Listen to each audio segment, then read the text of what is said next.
बोले सियावर रामचंद्र भगवान की जय। मानस कथा श्रृंखला में आप समस्त श्रोताओं का स्वागत है। आइए प्रभु श्री राम की लीला कथा में प्रवेश करें। नीलाम्बुजश्यामलकोमलांगं सीता समारोपितवामभागं पाणौ महासायकचारुचापं नमामि रामं रघुवंशनाथम्। वंशी विभूषित करान्नवनीरदाभात् पीताम्बरादरुणबिम्बफलाधरोष्ठात् पूर्णेन्दुसुन्दर मुखादरविन्दनेत्रात् कृष्णात् परं किमपि तत्त्वमहं न जाने। मनोजवं मारुततुल्यवेगं जितेन्द्रियं बुद्धिमतां वरिष्ठं वातात्मजं वानरयोथमुख्यं श्रीरामदूतं शरणं प्रपद्ये। श्री गुरु चरण सरोज रज निज मन मुकुर सुधार वरनौ रघुबर विमल जसु जो दायक फलचार। बुद्धिहीन तनु जानिके सुमिरौ पवन कुमार बल बुद्धि विद्या देहु मोहि हरहु कलेश विकार। हरहु कलेश विकार।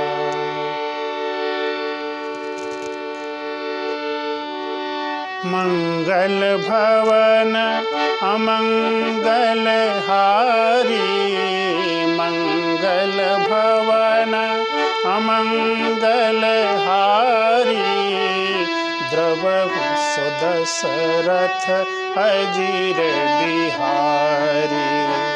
द्रवहु सुदशरथ अजीर बिहारी।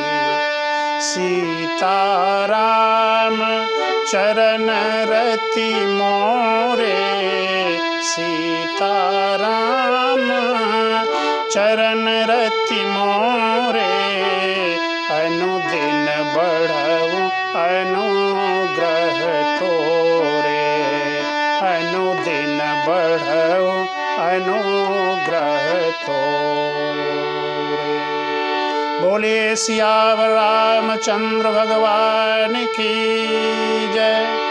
बोलिए गोस्वामी तुलसीदास जी महाराज की जय। गोस्वामी तुलसीदास जी को भगवान श्री राम जी से प्रेरणा हुई कि गोस्वामी जी आप सरल भाषा में रामचरितमानस की रचना कीजिए, क्योंकि संस्कृत की समझ बूझ रखने वाले विद्वान इस कलयुग में जरा कम हो जाएंगे। वेद वेदांत उपनिषद इन सब का मर्म जन साधारण को पता नहीं चल पाएगा। इसलिए गोस्वामी जी ने उनकी प्रेरणा से बनारस के प्रहलाद घाट से भगवान राम के द्वारा जब उनको प्रेरणा मिली तो उन्होंने अयोध्यापुरी में जाकर इसकी रचना शुरू की, साधारण अवधी भाषा में। और देखिए, गोस्वामी जी इस मर्म को समझ रहे थे कि जनसाधारण के हृदय में भगवान राम, जो हमारे सबके इष्ट देव हैं सनातन धर्म के, उनका विश्वास हृदय में होना बहुत आवश्यक है। क्योंकि तत्कालीन जनता दिशा भ्रम का शिकार हो रही थी। इसलिए उन्होंने इस रामचरितमानस की अवधि में रचना किया। और कितनी बढ़िया बात है कि उन्होंने इस प्रसंग में सबसे पहला प्रसंग रखा दो संतों के मिलन का। और आप सब तो जानते हैं वो संत कौन है।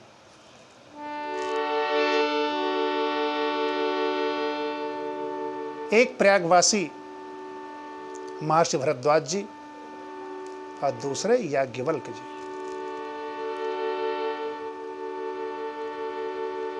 इन प्रसंग का प्रारंभ करते हैं कहाँ से?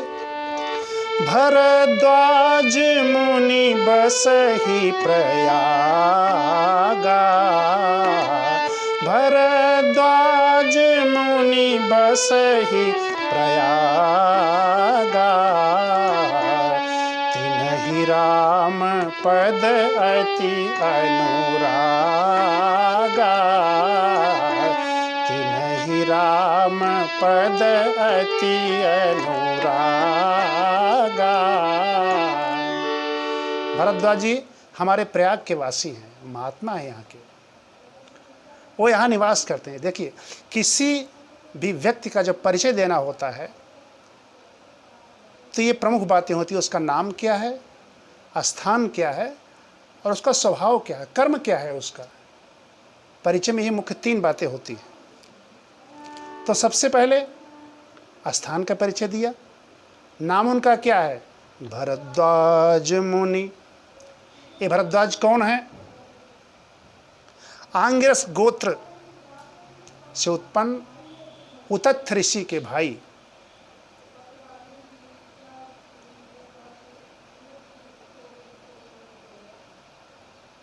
और उतथ ऋषि की पत्नी थी ममता।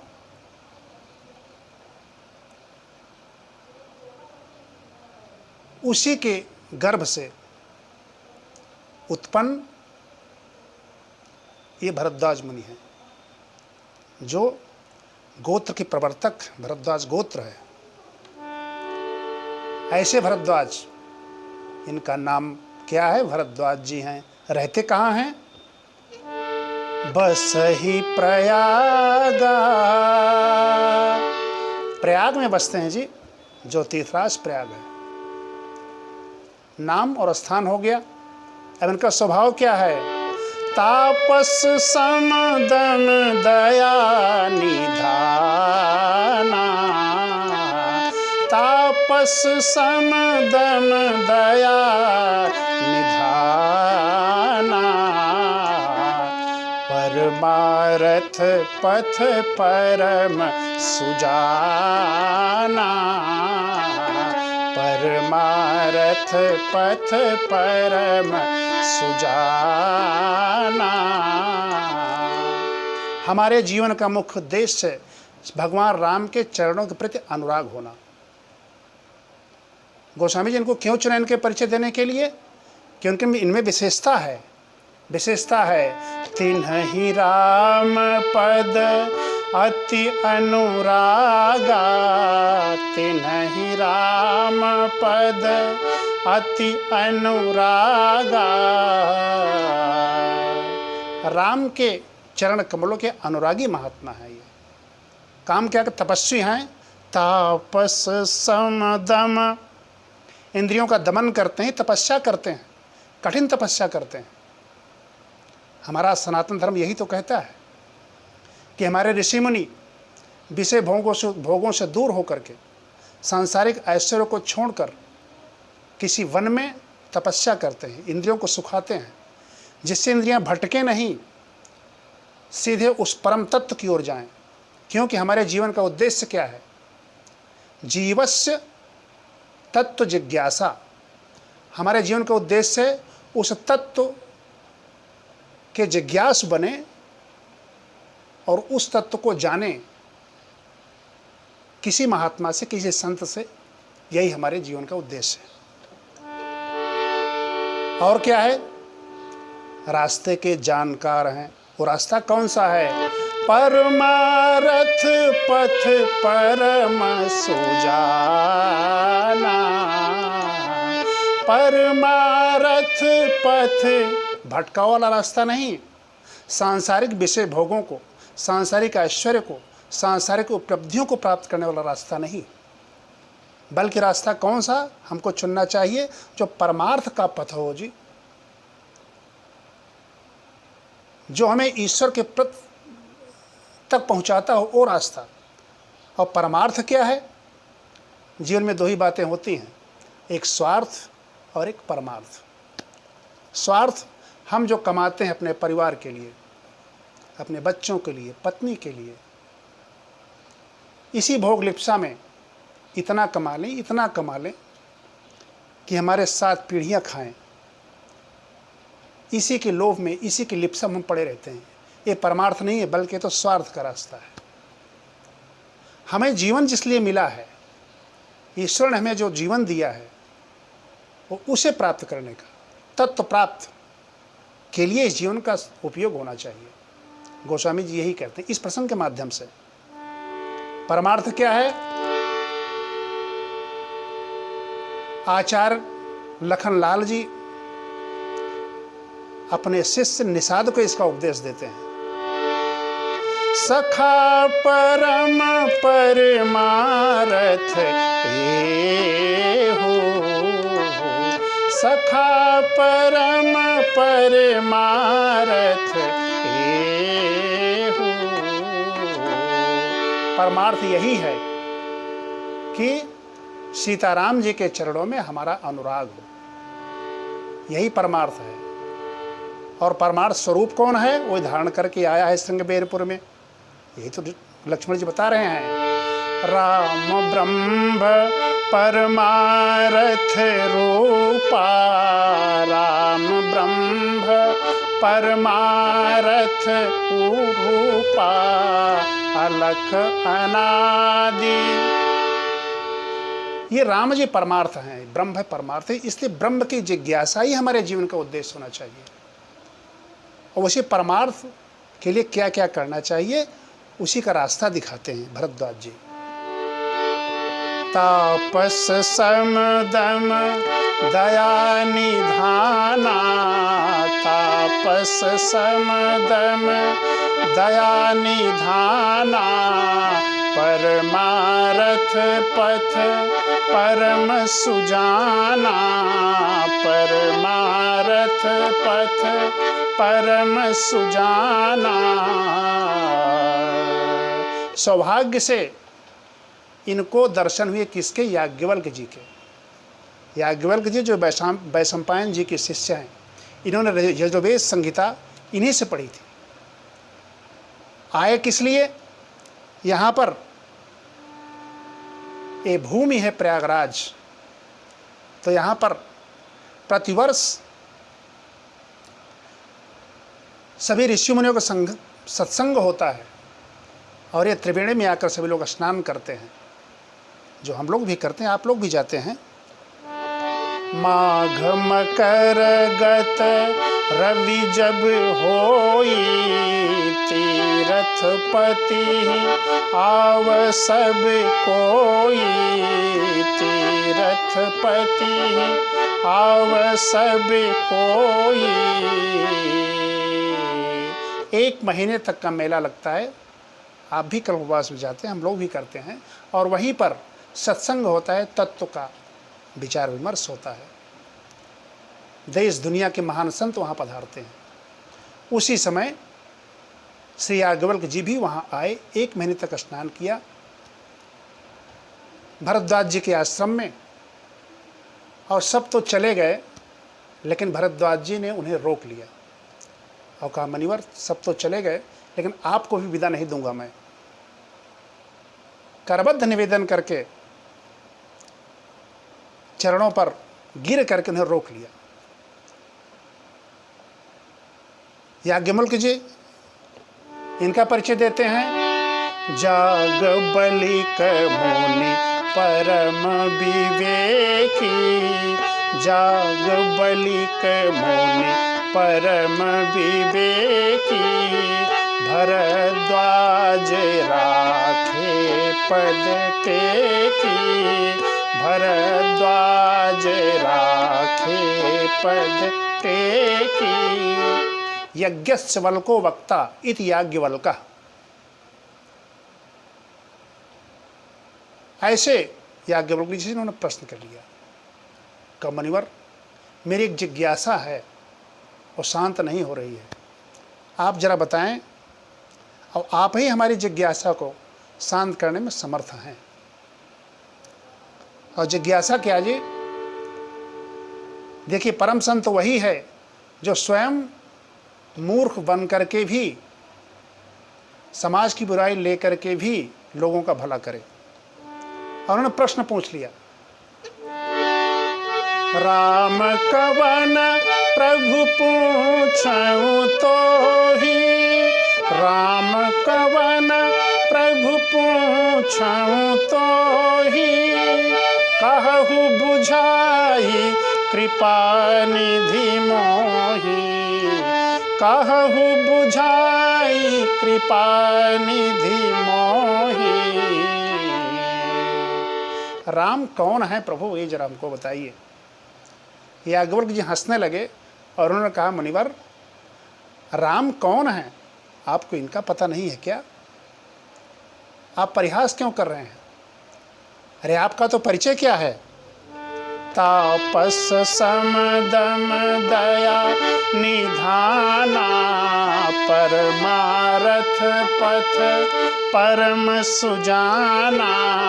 जो परमार्थ पथ का परम सुजान हो, उसको राम कौन है ये न पता चले, ये तो बड़े आश्चर्य की बात है। लेकिन मैं आपका समझ रहा हूँ मर्म। आप पूछना क्या चाहते हैं? चाहु सुनई राम गुण गूढ़ा, कीन्हु प्रश्न मनहु अति मूढ़ा, कीन्हु प्रश्न मनहु अति मूढ़ा, कीन्हु प्रश्न मनहु अति मूढ़ा। आप तो ऐसे प्रश्न कर रहे हैं जैसे कोई मूर्ख व्यक्ति पूछता है, लेकिन आप मन से, वचन से, कर्म से राम के प्रेमी हैं, राम की कथा के प्रेमी हैं। आप राम कथा सुनना चाहते हो, इसलिए महान संतों से, ऋषियों से जो कुछ मिल जाए उसे मूर्ख बन करके भी प्राप्त किया जा सके, औरों को प्राप्त कराया जाए, तो बड़ी बात होती है। और हमारे सनातन धर्म में तो सत्संग की प्राप्ति के लिए कोई उम्र नहीं देखी जाती। ये वक्ता कौन है, सीनियर है या जूनियर है, बड़ा है कि छोटा है, उससे जो कुछ मिले प्राप्त कर लो। हमारे सनातन धर्म में तो पुत्र माता को उपदेश देता है, पुत्र पिता को उपदेश देता है। जैसे भागवत में तो गोकर्ण जी महाराज ने अपने पिता आत्मदेव को उपदेश दिया। तो सनातन धर्म में तो जहां से जो अच्छी चीजें मिलें,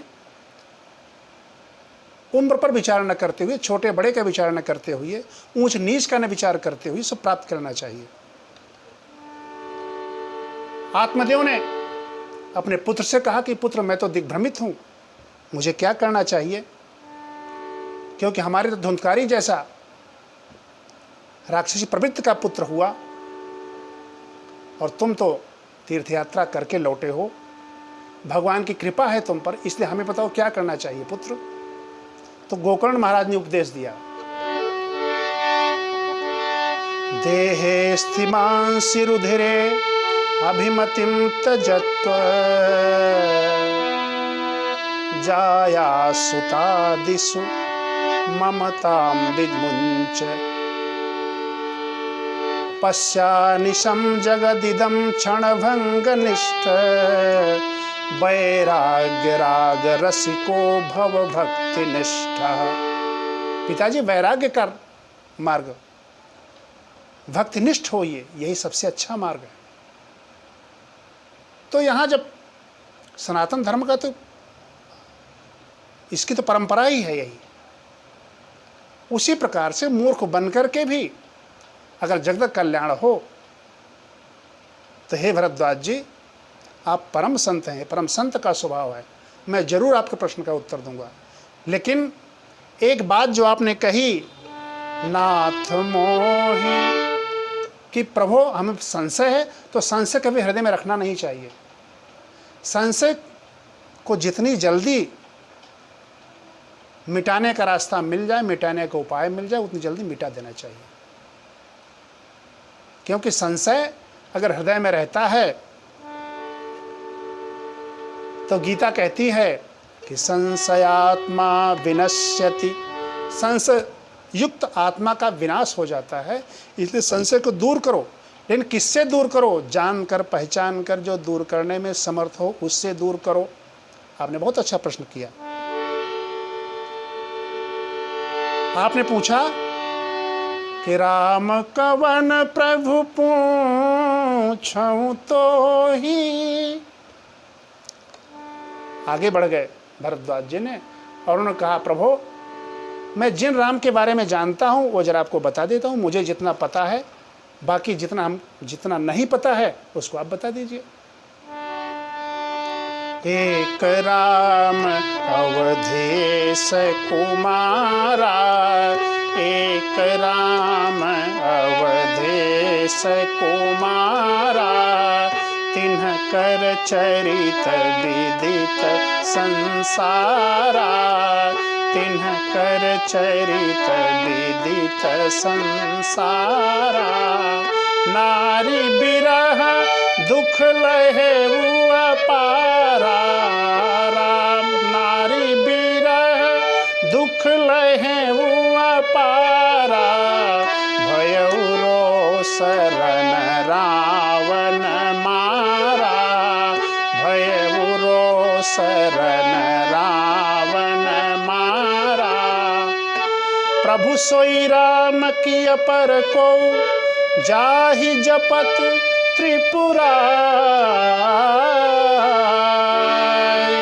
सत्य धाम सर्वज्ञ तुम कहु विवेक विचारी, कहु विवेक विचार। विवेकपूर्ण कहिए, विवेकपूर्ण रूप से कहिए। क्योंकि राम कथा, किसी भी कथा में कहने के लिए विवेक का होना बहुत जरूरी है। और वो विवेक प्राप्त कहाँ से होता है? वो विवेक तो जब सच्चे संत की शरण में जाएंगे, सच्चे गुरु की शरण में जाएंगे, तभी प्राप्त होगा हमें। उघर ही बिमल विलोचन ही के, उघर ही बिमल विलोचन ही के, मिटहि दोष दुख भव रजनी के, मिटहि दोष गुण भव रजनी के। जब उस संत के उन गुरु की शरण में जाएंगे तो अपने दीक्षा से वो हमारे अंतः नेत्रों को खोल देंगे। हमारे दो नेत्र होते हैं, एक चर्म चक्षु जिनसे हम देखते हैं, लौकिक नेत्र, और हृदय के ज्ञान और वैराग्य दो नेत्र खोलते हैं। किसकी कृपा से? गुरु की कृपा से, परम गुरु। बोलिए गुरुदेव भगवान की जय। और जब वो खोल देते हैं, ऐसे नेत्र खुल जाते हैं, तब होता क्या है? सूझहि रामचरित मणि मानिक, सूझहि रामचरित मणि मानिक, गुपुत प्रगट जहाँ जो जेहि खानिक, गुपुत प्रगट जहाँ जो जेहि खानिक।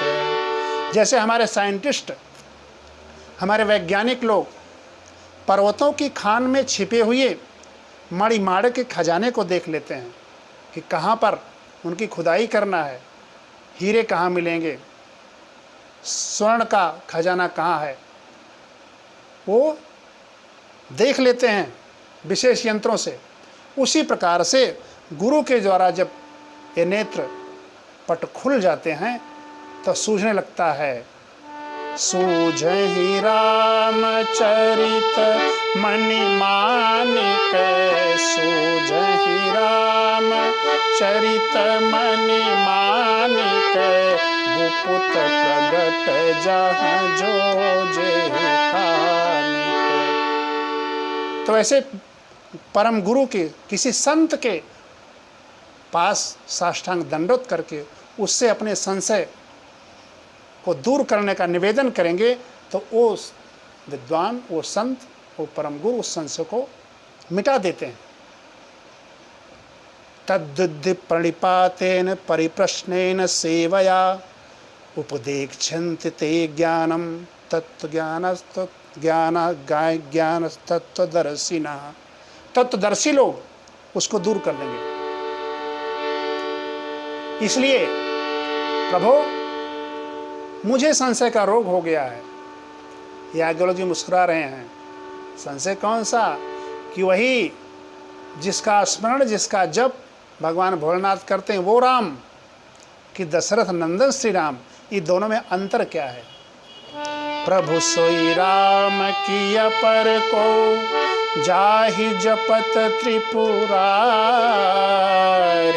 सत्य धाम सर्वज्ञ तुम कहु विवेक विचार।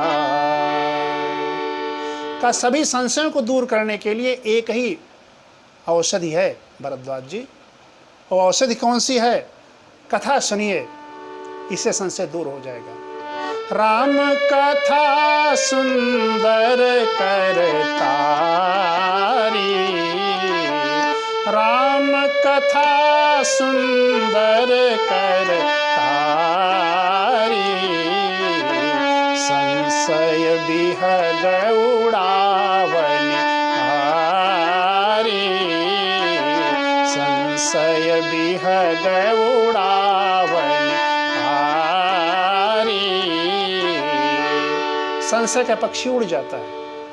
और राम कथा बड़ी फायदेमंद भी है, सभी कामनाओं की पूर्ति करने वाली है। राम कथा कली कामद गाई, कामधेनु है जी, सभी मनोरथों को पूरा करने वाली। इसलिए आइए राम कथा को सुने। लेकिन राम कथा को सुने कैसे? समर्पित भाव से, श्रद्धा युक्त भाव से। अगर राम कथा सुने तो हमारी चित्त की एकाग्रता राम कथा में ही हो। फिर उसमें यह विचार न किया जाए घर पर क्या हो रहा है, बच्चे क्या कर रहे हैं,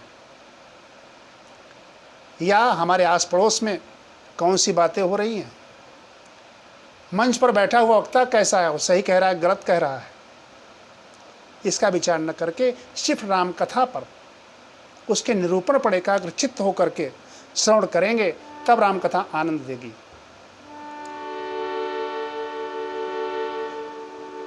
और एक उदाहरण प्रस्तुत किया याज्ञवल्क्य जी ने और कहा, हे मुनिवर भरद्वाज जी, जैसा आपने प्रश्न किया था, ये संशय का रोग, ये मोह का रोग तो सभी को कभी न कभी हो ही जाता है। एक बार भवानी श्री सती जी को भी ये रोग हो गया। तो भरद्वाज जी ने कहा कि उनके संशय की निवृत्ति भगवान कैसे हुई गुरुदेव? तो कहा उनकी भी संशय की निवृत्ति राम कथा से ही हुई। और जब तक राम कथा उन्होंने दत्त चित्त होकर नहीं सुना, तब तक महामोह के घेरे में आ गई।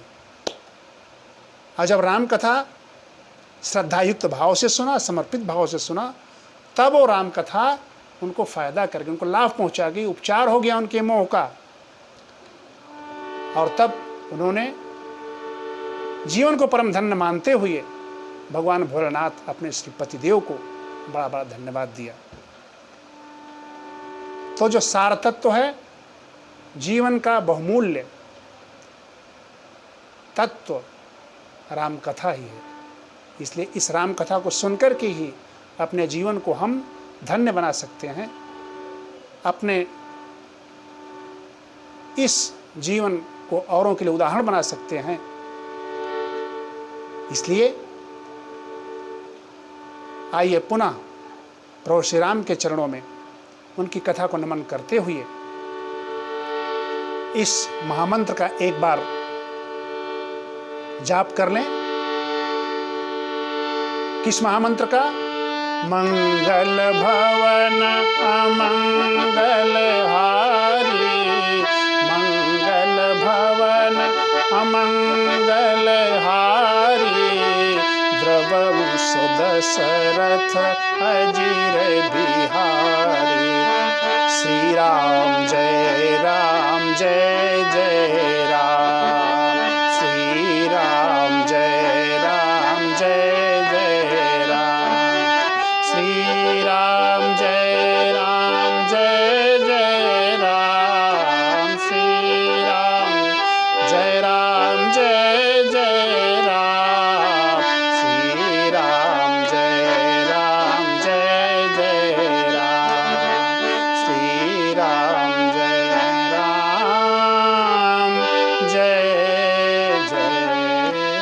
राम। बोलिए सियावर रामचंद्र भगवान की जय।